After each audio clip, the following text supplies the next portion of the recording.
provou que conseguia fazer o impossível. É a primeira PCD no Brasil a entrar na polícia. Teve que brigar pelo seu direito e seguir o seu sonho. Hoje inspira milhares de pessoas em palestras e agora veio aqui no BNI para nos inspirar. Vamos aplaudir Jana Mestre.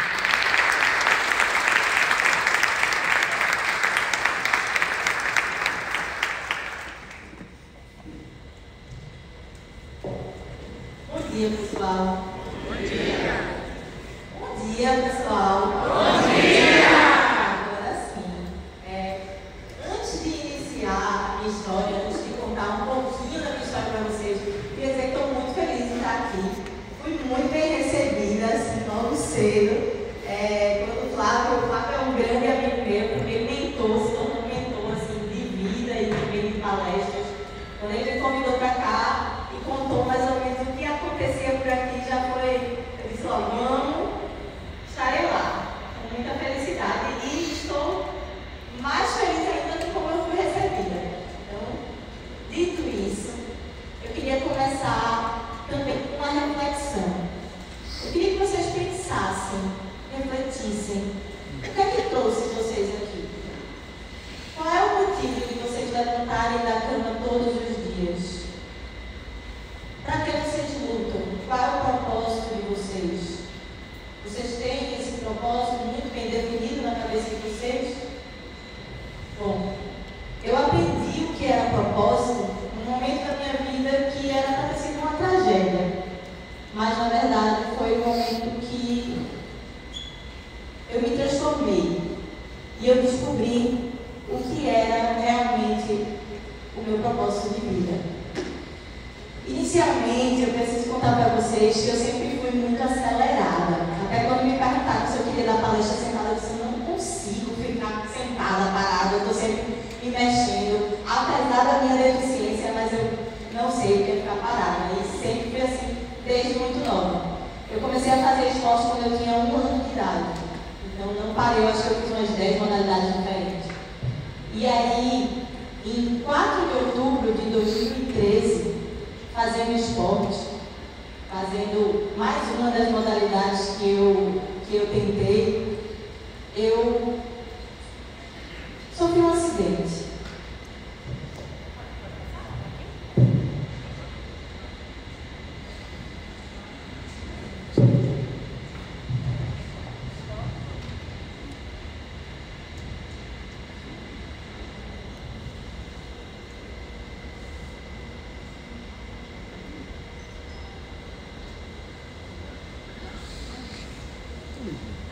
Alguns de vocês já podem ter visto esse vídeo que já apareceu muito por aí. Nesse momento eu estava cansada de um treino. Como eu disse, eu era atleta, eu já fazia isso. Foi uma fatalidade. Escorreguei, caí, bati a cabeça num caixote de madeira que estava embaixo. Caí sentada, com uma perna sobre a outra. E no momento que eu caí, eu fiz o que todo mundo que cai tenta fazer, que eu tentei levantar. E naquele momento eu já não consegui. Minhas pernas não se mexiam. Naquele instante, eu não fazia a mínima noção do que estava acontecendo. E fui socorrida, passei por 2 hospitais e o prognóstico não foi dos melhores. Eu descobri que havia fraturado a vértebra L1, que é a primeira da região lombar, em diversos pedaços, estava toda despedaçada. E minha coluna tinha deslizado, deixado a medula em menos de 50%. E, como sabemos, a medula ela é responsável por todo o funcionamento e movimento do nosso corpo. Então, da minha cintura para baixo, eu não sentia nem mexia absolutamente nada. Só que por causa da queda também, o edema vai subindo e eu também não conseguia mexer meu tronco. A única coisa que eu mexia eram meus braços, mal mexia o pescoço, porque eu tinha batido a cabeça, batido a nuca. E precisava de ajuda para tudo. E aí, os primeiros médicos e todos os médicos que me atenderam disseram, na minha cara, você não vai voltar a andar. Pela gravidade que foi, por como sua medula se encontra, você não volta a andar. se adapte à vida numa cadeira de rodas. Tá tudo bem, eu vou ser feliz numa cadeira de rodas. E aí eu passei por uma cirurgia. Essa cirurgia colocou... Nossa, essa cirurgia colocou 12 parafusos, 2 hastes de titânio e essa ponte aí no meio, tá? Foi na vértebra que não tinha como colocar parafuso, então quebrado de cabo. Só que aí no dia seguinte dessa cirurgia, o médico chegou no quarto, um ar surpreso, né, falando com os meus familiares, e disse que estava de fato surpreso, porque nos 20 anos de carreira dele, ele nunca tinha visto algo desse jeito. Quando ele abriu a minha coluna, né, que viu a minha medula, ele disse que estava intacta, que a minha estrutura muscular tinha preservado a medula, que ele pensava que tinha sido perfurada, por 2 motivos, porque quando a vértebra quebra, ela estilhaça, né, o osso perfura, e quando sai do eixo, assim também perfura. Mas isso não aconteceu. E ele atribuiu isso a todo aquele meu histórico de atleta, de vida saudável, de toda a vida. Então ele disse, agora você tem chance de voltar a andar, mas você vai precisar ser muito paciente, porque ele deu assim 1 ano a 2 para começar a dar os passos. Tá bom. Mas além disso, eu ainda tive algumas complicações. Apareceu uma infecção nos ossos, osteomielite. Não sei se tem alguém de saúde aqui, mas osteomielite é um pavor dos hospitais, né? Porque é muito difícil chegar uma medicação nos ossos. Então, eu comecei a ter hemorragia interna, tive que fazer mais 2 cirurgias para conter o sangue que estava se acumulando. O meu corte não fechava. E todo dia esse cirurgião ele ia lá no meu quarto, sem anestesia, e perfurava ao redor para drenar o sangue. E doía muito. E isso se estendeu por cerca de 20 dias. Mas essas 2 cirurgias, teve uma cirurgia, inclusive, que ele usou 20 litros de soro para limpar a minha hemorragia nas costas. E eu também, por causa dessa infecção, eu tive que tomar 3 antibióticos diferentes durante 75 dias. O meu estado, quando eles descobriram essa osteomielite, tinha passado de grave a gravíssimo. E aí esse médico ele nem se preocupava mais se eu ia voltar a andar. Ele disse para os meus pais, agora a preocupação é se ela vai sair daqui viva. E aí eu passei 1 mês no hospital. Nesse 1 mês, era uma incerteza muito grande. E eu só pedi a Deus que eu aprendesse tudo que eu tinha que aprender. Porque algum motivo tinha de eu estar ali. E aí, quando chegou perto de 1 mês, meu corpo começou a fechar, ainda estava com infecção, mas o médico resolveu me dar alta. Depois de 1 mês internada. Fui para minha casa jurando que ia voltar para a minha vida de antes. Nossa, dia mais feliz da minha vida. Não foi. Porque eu saía do hospital, mas o hospital não saía de mim. Eu ainda estava paraplégica. Eu ainda não mexia nada da cintura para baixo. Então, quando eu cheguei na minha casa, uma casa de primeiro andar, meu quarto lá em cima, como é que eu vou subir escada? Tive que ser carregada. Tive alguns anjos no meio do caminho, alguns amigos que ajudaram e me deixaram. Tinha um amigo meu que ia a hora que fosse para me carregar pelas escadas, só para isso. E meus pais não me aguentavam, né? E aí eu me lembro dessa primeira noite, quando eu cheguei, depois da aula, e eu tinha uma cama hospitalar, que meus pais conseguiram, com alguns amigos, na melhor das intenções, mas aquilo para mim foi tão sufocante. Essa ideia de sair do hospital, mas ainda estar no hospital, eu não consegui dormir aquela primeira noite. E aquela primeira noite foi uma ficha muito grande que caiu na minha cabeça. Eu me lembro que eu me sentia sufocada e eu só deixei clarear, né, amanhecer o dia e pedi, pelo amor de Deus, que me tirassem daquela cama, porque eu não queria ficar ali. E eu me lembro que eu estava sendo carregada pela minha irmã e meus pais. Tinha um espelho na porta do meu quarto. Enquanto eles me levavam para fora do quarto, eu vi a minha imagem. E eu não me reconheci. E naquele momento que eu me via sendo carregada, eu aos 27 anos, que era totalmente independente, ativa, eu disse, era melhor eu ter ficado naquela queda e nunca ter levantado. E ali eu percebi que aquela gema diante da queda realmente ficou ali. Ela não veio ali. E se eu quisesse ter alguma vida, eu teria que lutar muito. Eu teria que me reinventar. Então eu passei uns dias bem mal. Mas aí com 2 ou 3 dias eu recebi uma visita de mais ou menos da minha história, porque eu tenho vários, feito eu disse.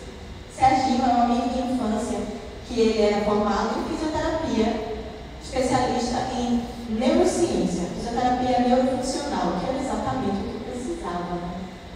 E aí Serginho foi me visitar, olhou meus exames, manipulou um pouco minha perna e tal. Eu disse, e aí Serginho, tem jeito? Ele disse, não sei. E me perguntou, tem jeito? Mas eu estou perguntando para você, você é um especialista? Eu não sei de nada. Ele sabe sim. Porque só você vai dizer se tem jeito ou não. Você quer voltar a andar? Óbvio. Óbvio que eu quero voltar a andar. Então você tem que acreditar que vai voltar a andar. Você quer mexer seus pés? Acredite.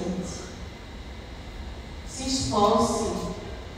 Porque não adianta de nada eu vir aqui todos os dias mexer nas suas pernas, mexer cada dedinho seu, se você não acredita que vai andar. Então não depende de mim. Eu vou fazer o meu trabalho, mas o maior trabalho é o seu. E aí ele me ensinou a mentalizar tudo que eu queria. E eu me lembro que ele saiu de lá de casa, eram umas 8, 9 horas da noite, e eu passei. Eu já disse que eu sou teimosa? Bom, sou muito teimosa. E eu passei a noite toda mentalizando. Vou andar, vou mexer meu pé, vou andar, vou mexer meu pé. Minha mãe dizia, vai dormir, menina. Eu falava, mãe, vê aí se está mexendo. Não, vai dormir. Não, eu vou mexer meu pé. Hoje eu vou mexer meu pé. Aí ela foi dormir. Veja, de 8 horas da noite até 3 horas da manhã, estava eu mentalizando que eu ia me mexer. Era aquele dia. E aí, às 3 horas da manhã, isso aí aconteceu.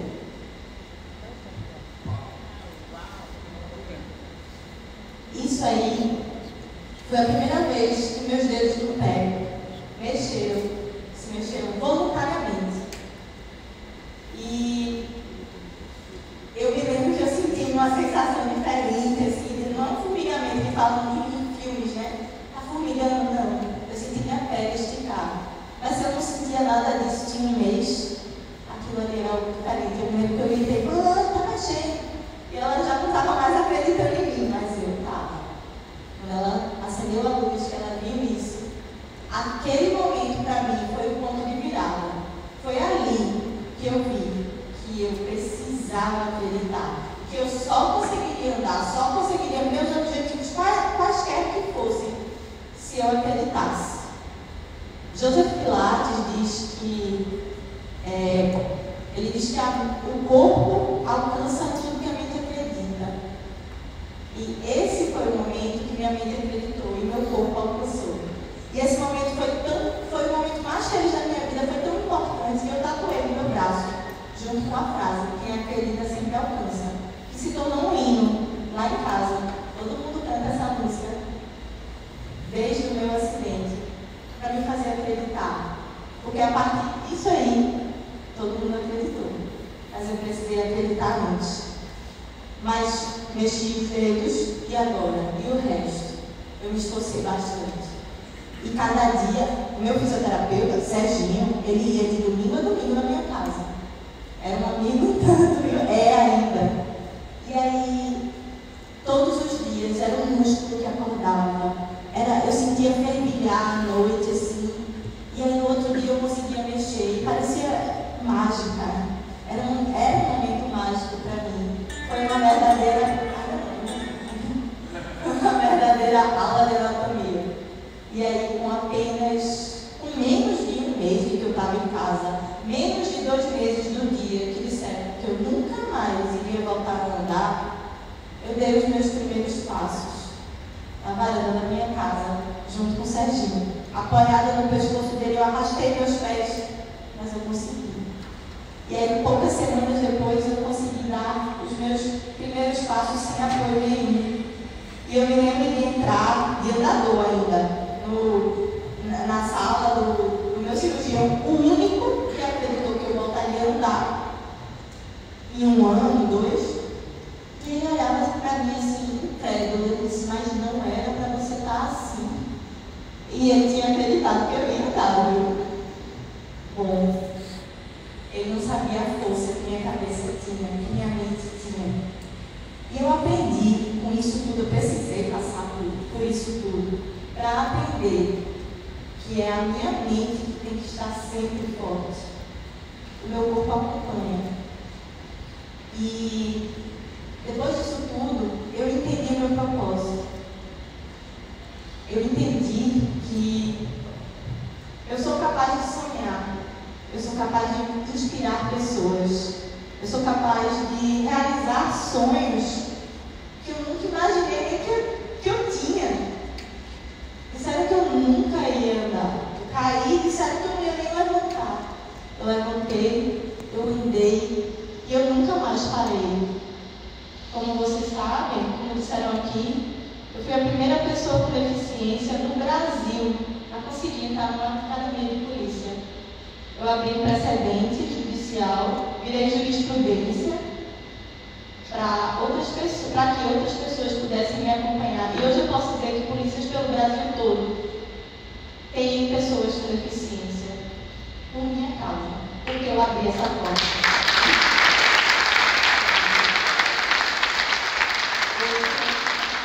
E olha, uma mulher nordestina conseguiu isso. Tem outros sonhos que eu realizei que eu também não sabia que tinha. Eu fui homenageada pelo Fantástico. Eu queria compartilhar um pouquinho disso com vocês. Eu recebi uma homenagem, uma música que contou minha história, cantada por Matheus e Cauã. Ele foi apresentado no Fantástico. Mas eu quero dizer para vocês que nunca se deixem abater pelos nãos. Se reinventem, se adaptem, procurem seus propósitos, saibam por que vocês levantam todos os dias da cama, lutem por eles. Não importa que alguém diga que vai ser impossível, não importa que diga que vai ser daqui a 1 ano, o tempo quem faz é você. Quem deve acreditar e quem deve alcançar é só você. E ninguém mais vai dizer o contrário. E esse é o meu propósito.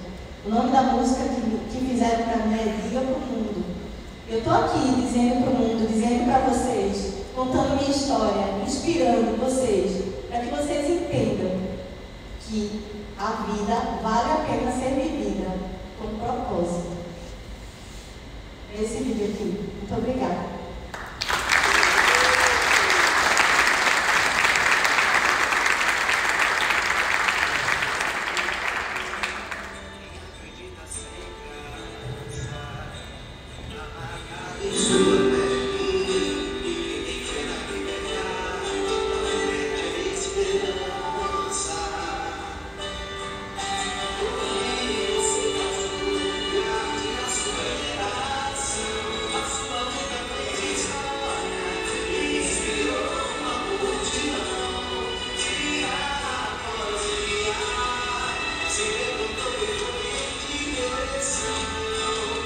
Justiça tem